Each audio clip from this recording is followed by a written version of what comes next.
بسم اللہ الرحمن الرحیم۔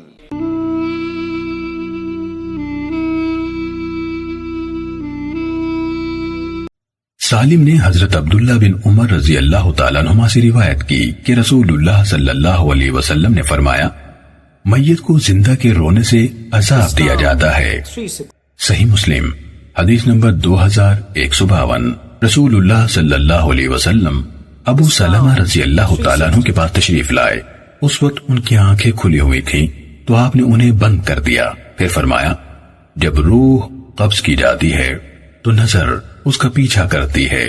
اس پر ان کے گھر کے کچھ لوگ چلا کر رونے لگے تو آپ صلی اللہ علیہ وسلم نے فرمایا، تم اپنے لیے بھلائی کے علاوہ اور کوئی دعا نہ کرو، کیونکہ تم جو کہتے ہو فرشتے اس پر آمین کہتے ہیں۔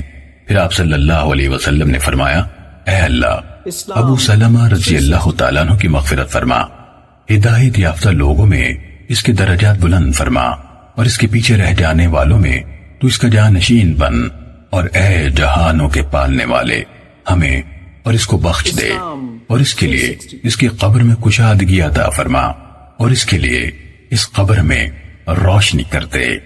مسلم حدیث نمبر 2130۔